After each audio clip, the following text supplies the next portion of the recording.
Despite the best efforts of the Democrats, American energy continues to thrive.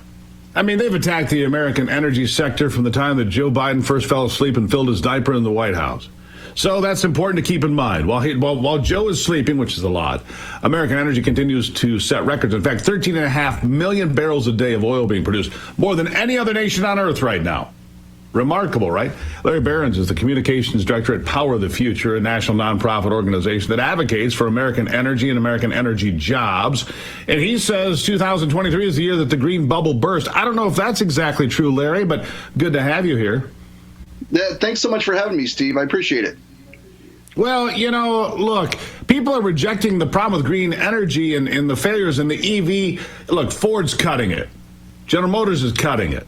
The federal government is not cutting it when it comes to demands and so forth, demanding that everything go electric. Michigan trying to set the pace of the dumbest regulations possible and demanding that all state-owned vehicles are EVs within a few years. It's not possible, Larry. So that part of the bubble certainly did burst, didn't it? Mm-hmm. It absolutely did. EVs were at the forefront of the failure, no doubt. I mean, look at the Ford F-150, the most popular vehicle on the planet, definitely here in the United States, not just for the last couple of years, for 40 years.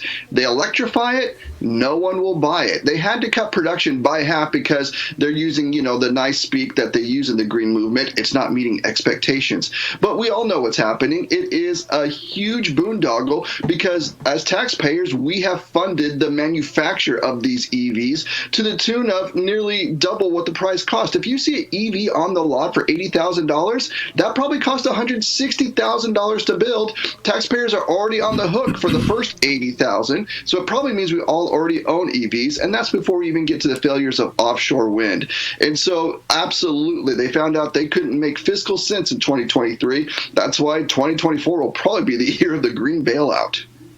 Well, we'll see. It'll be the green bailout because these companies can't survive it. The F-150, the Lightning, as you point out, makes the Edsel by comparison look like a big success. Now, other things are happening, though. The administration has just made a deal to blow out all of these huge dams, these hydroelectric dams in America. We're going to blow out the Hoover Dam now? Really? I guess so. Or some of these other places, right?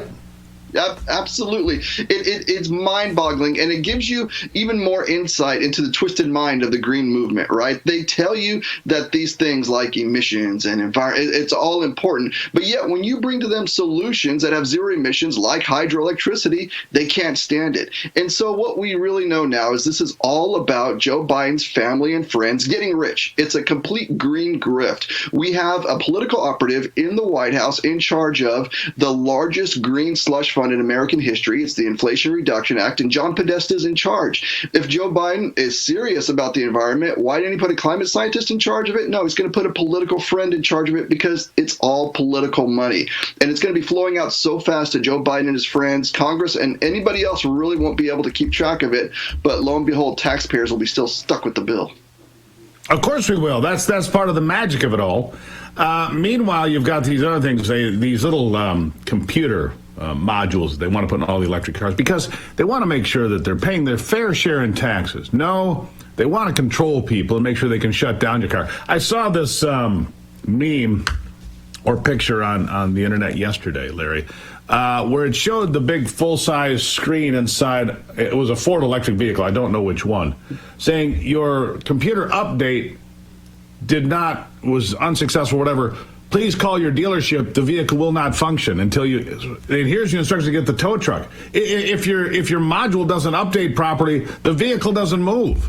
I mean, I need an old 1968 straight six Dodge Dart. That thing runs, all right, and it takes me places. I mean, come on.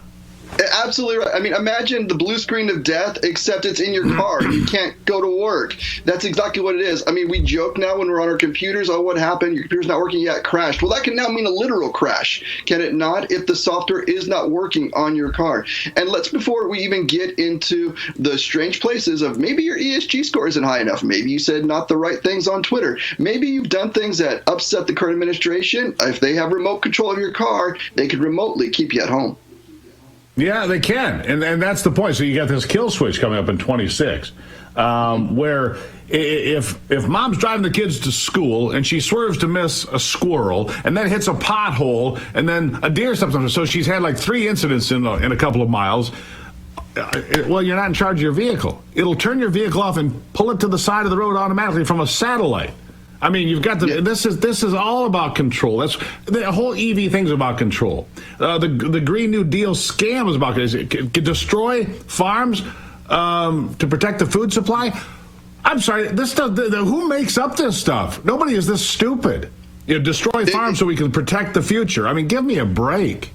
It is all about control, but it's only about control for certain people, right? John Kerry will still have his private jet. The elite will still have access to all the food that they want. Meanwhile, we have to wonder during the next lockdown if the government doesn't like us and having the audacity to go to the store and get food, they'll just shut down our cars. I know it sounds like this is kind of a dystopian future, but sadly we've seen this happen. We saw in the last couple of years a utility take over Wi-Fi controlled thermostats because the power grid wasn't working the way they wanted, and so people couldn't turn on the air conditioner in their homes. And so these are things that are very real possibilities for it is a possibility. See, Larry, it's these smart appliances, right? These smart appliances with smart grid and all this, so they can come in. Oh, Mr. Gruber, you're using air conditioner remotely. Boom, the powers be shut off my air conditioner. They shut off my gas range if I'm allowed to have a gas range. Turns off my furnace in the dead of winter because I'm using too much energy in my footprints. All of this crap, Larry. Anyhow, real quickly, where can people find more about Power of the Future? Absolutely. Just go to our website, powerofthefuture.com. Always great to hear from folks. Always great to hear from you, Steve. Larry, greatly appreciate you being here. Happy New Year, my friend. You too. Have a great one. There you have it. Powerofthefuture.com. You can find out more. Did the Green New Deal bubble burst? Maybe, but they're still trying, and we've got to keep fighting. And we'll do that right here on the Steve Gruber Show.